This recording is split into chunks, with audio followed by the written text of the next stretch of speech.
So one thing that it's very important to me when you build any piece of software is to be able to monitorize that piece of software to make sure it's doing what it's supposed to do. But also if I can measure a little bit of the performance, which is going to indicate how great it performs on the task that it was meant to do as well. I like also to check on the security part, but which is not part of this video. In this video, I just want to talk about the monitorization of your software to check if it's working and if it's produced the result that you intend to. Okay, but don't think that this is going to go out of scope of the build N8N automation, because one of the reasons that I decided to make this video is because while I was building this N8N automation a little bit more complex, I find myself, how can I monitorize to make sure it's working? And then when things doesn't work as expected, how easily I can have access to the data and understand what's causing issue, so then I can have enough information to fix it.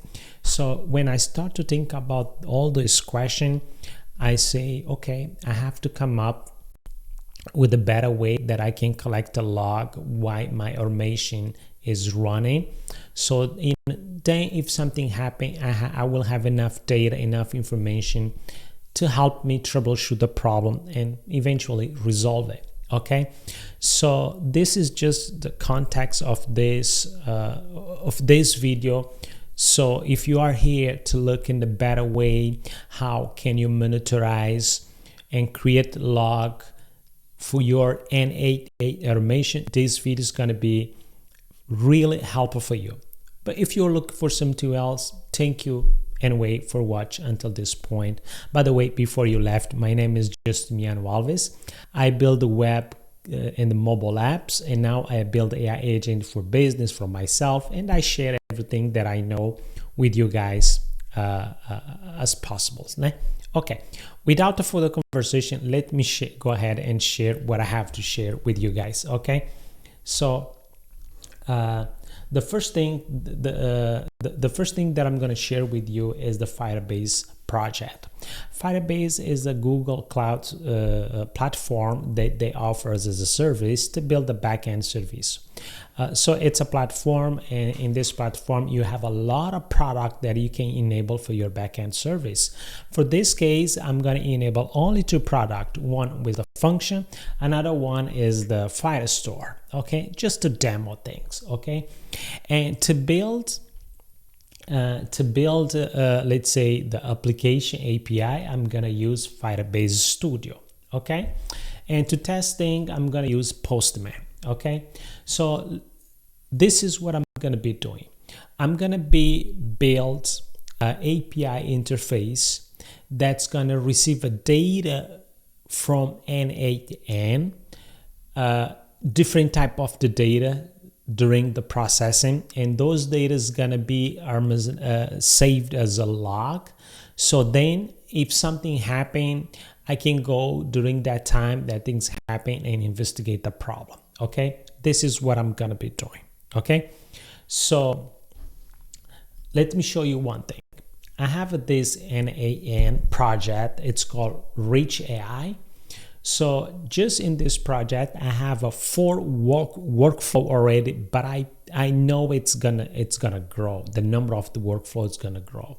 So I have a workflow API. It's where I'm using N8N as API interface with the webhook to receive the data from an external service that is connected to it.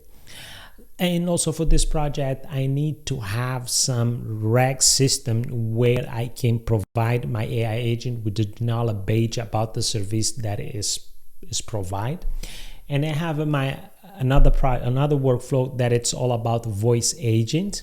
And I have the data handler, which is the one that is connected to the database.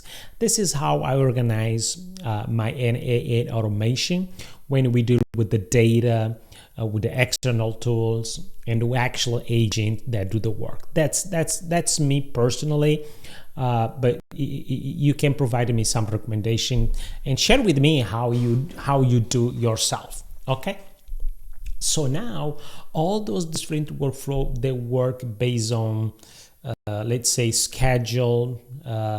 Some of them it just listen if someone called them. So different workflow work different ways. Okay, so it's very hard for me, if something happened, to just go right to the point where the problem is happening. It's very hard. It's very hard because I have a different workflow. If one workflow is fail, it's gonna cause the entire system fail as well, because all of them are very important.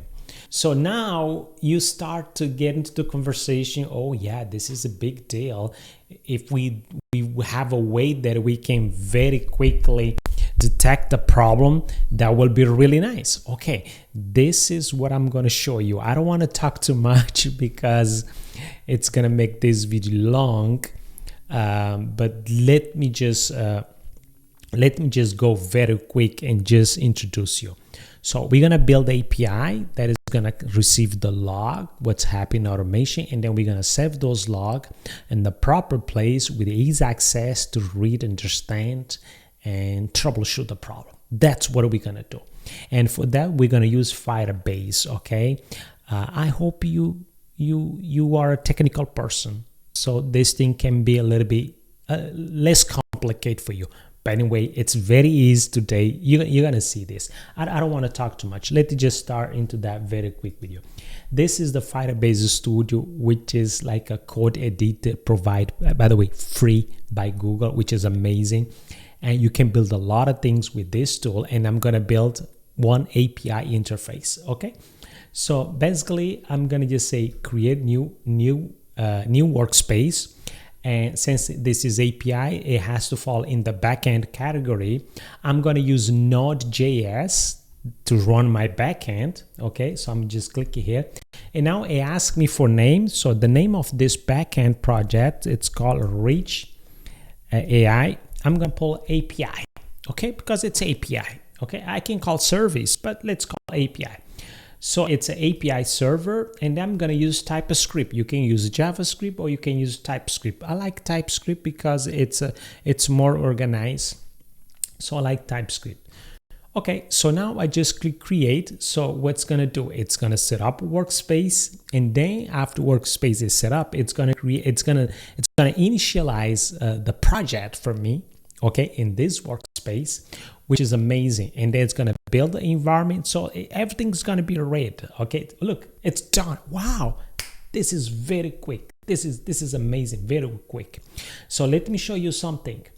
So this is it. Just create one project from scratch. Okay, that's called it has this index, so it has this first project here, which is amazing, by the way. Okay. But for me, I'm not interested. Because I want to create my own. This is what it come out of the box for you, but that's not what we're looking for.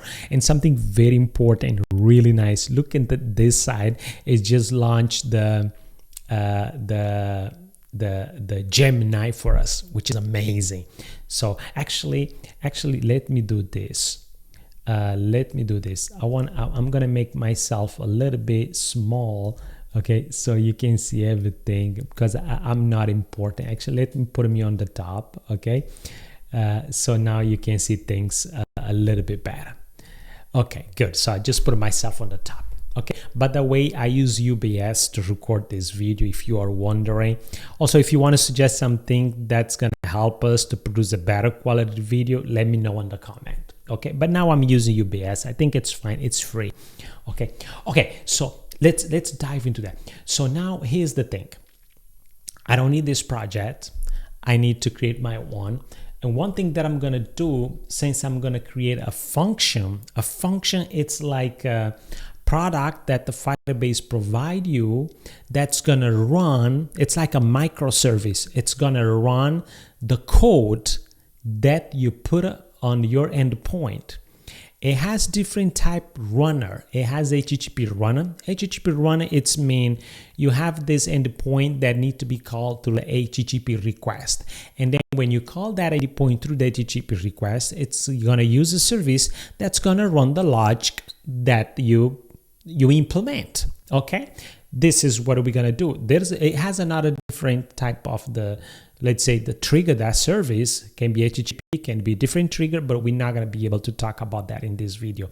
But maybe in the future I can create a video to talk about that if this has become very important for us. Okay, so now this is the instruction. The first instruction is ask you to install Firebase tools. Okay, I just copied the command.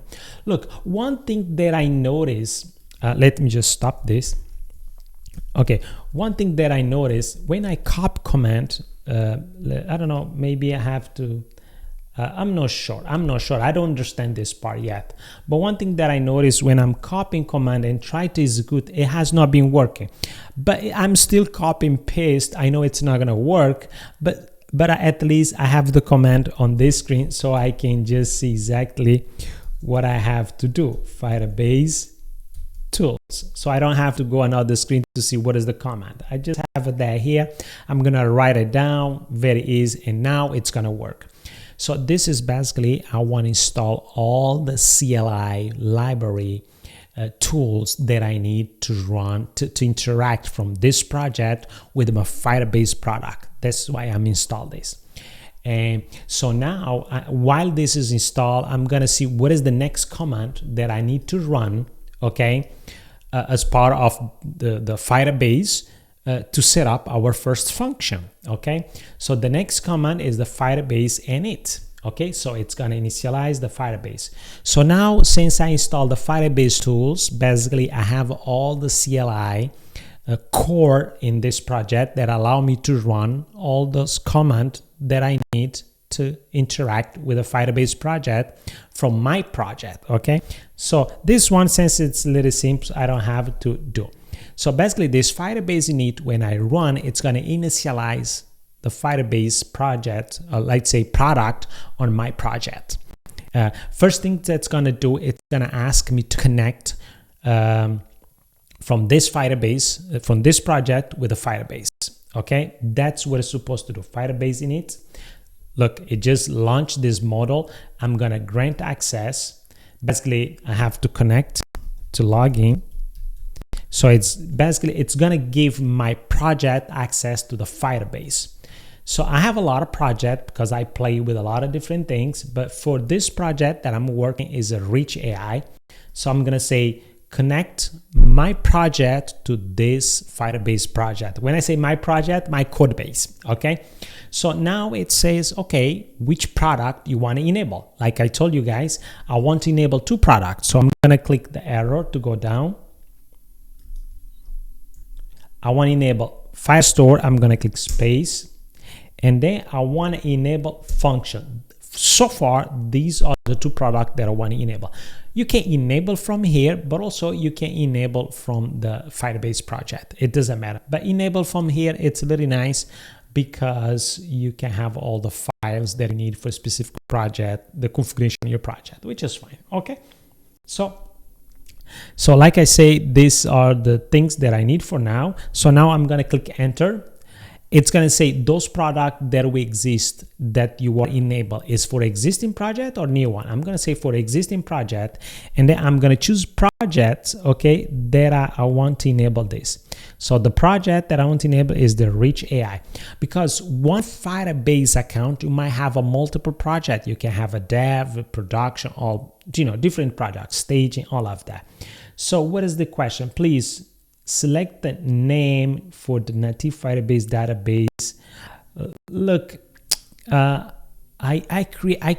gonna go with default, but I create a Rich AI database as well, but I'm gonna go by default. Okay, so let's use default. Everything default. So I'm gonna use TypeScript. Okay, I wanna use ESLint. Okay. Do you want to install? Of course I want to install the dependencies. So basically, let me tell you what happened. I'm just initialize the Firebase function on my project with some basic things like ESLint, okay, and some configuration library like for index, for rules. This is a different things. Indexes rules for Firestore, because Firestore is a database. You can set up your index on the configuration file. Okay. Also, you can set up a rules how people access different table in your database. Okay. So far, so good. So now let's finish this. I don't have any project yet. Okay. This is okay. This is the Firestore. Okay, so now, okay, it's done. Okay, it's done. So let's do some cleanup, because if you see here, this is my function that I just set up in it. I should pay attention to that, but this is where I create that. But this project here, another source, I don't need it. I don't need it because you know, this is just the backend project. I want to clean up things. So this Node.js here also, I don't need it. I like things to be clean, okay? Because I have my Node.js here, I have my my source function here. So this is my the page JSON things. I know I don't need this page JSON here because that's another one that I'm gonna use to install things, okay? Okay, good. So this is already, it's like everything that belongs to the function, which is this project for, is inside of the function. I think so. So this is all good. I don't have to delete anything else. Okay, this is not good. So one thing that I'm going to make sure, I'm inside the function. Let's do one more time to make sure everything is installed. Okay. So, okay, everything is installed. Okay, everything is fine. So now I'm going to check. It comes by default with this index, okay, which has at least one function. Oh, hello world. It just say, I'm going to just uncomment this out. This is our first function. I'm going to talk a little bit about this, okay? So I like to clean things. I don't know. So this is what it says. It says, this is your index. Index is your entry point for your functions, okay? Function is your product, okay? It's your, let's say it's your container where the service is gonna live, okay? And it says, for this entry point, you were programmed to have one service that's called hello world, and this service can be triggered to run through the HTTP request. Okay, and what it's gonna be doing when someone calls the service, it's just go log those info. So now we have our first service. Let's say it just come with one service out of the box. And one thing that I want to show you, if you click on the instruction here, you continue. It say to deploy that service, you only have to do Firebase deploy. So now I'm gonna come in here and say Firebase deploy. Okay, so do Firebase deploy. It's gonna run the SLint configuration to make sure our code is clean, no error, bug free. And then if everything passes, it's gonna run a set of the command to deploy that function. Oh, I'm so sorry, you couldn't see the code base that I have here. I'm gonna just move so you can see the code on the top. I'm so sorry. But the code that I was meant to show you is this one, but it's very simple. Look, we got error on the line 6, okay, because it says we don't need this space. Oh, we should have this space. I don't like this slint. Probably we need to update this slint. Why no space there? That's no problem. You should have the space there, but it's fine. It said it's not, okay. So now I'm gonna run this deploy again. It might take a little bit minute, okay? So, you know, it just past the video until it's done. Okay, while it's run, I'm gonna show you guys something which is very interesting. Okay, so if you are not familiarized with a Firebase is really nice product by the Google. Let me show you something. You have pretty much everything to build an application on the Firebase.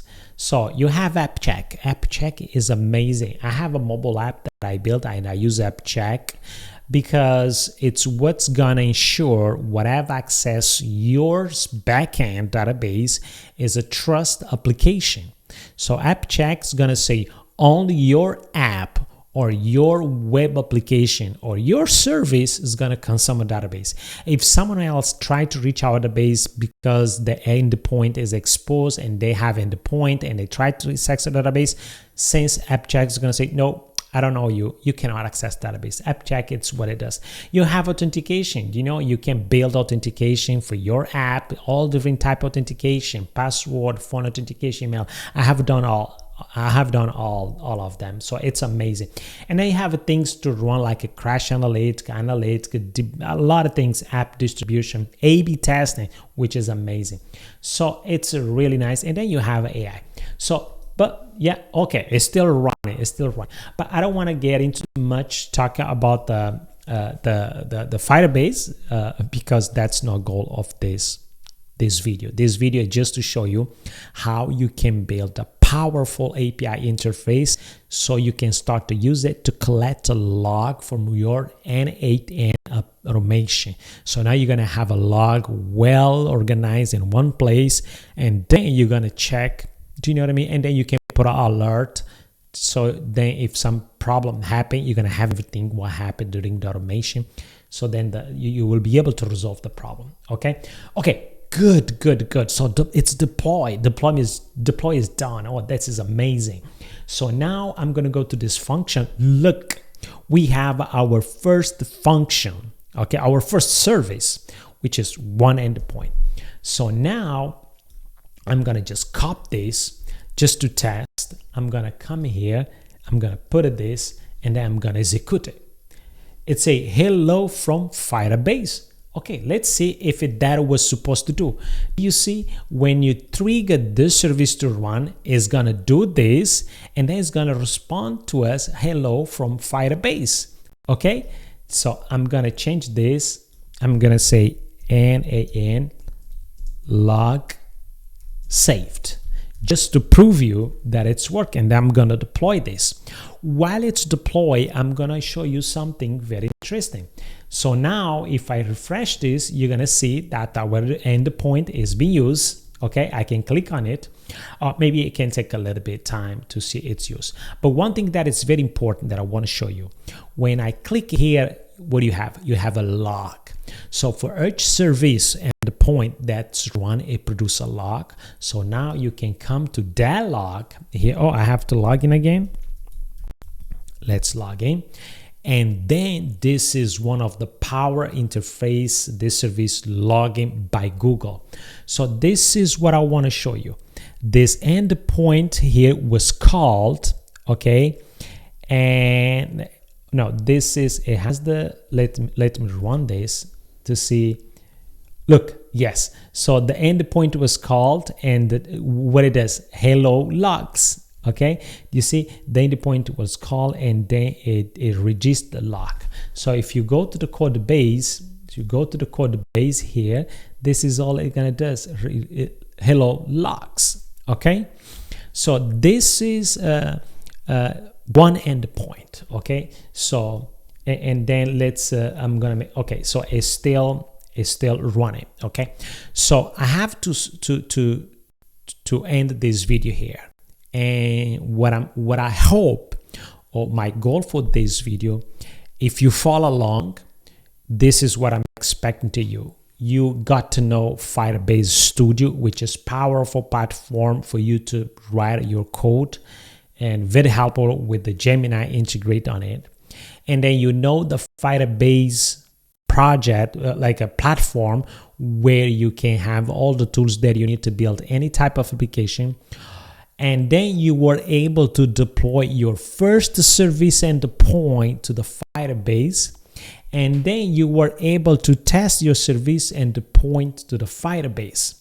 So now, if I go again and call this, look, N8N log saved. So deploy is complete, the service is changed, because you're gonna need always to change your code base and deploy again. Okay, so this is what I'm hoping for you to learn in this video.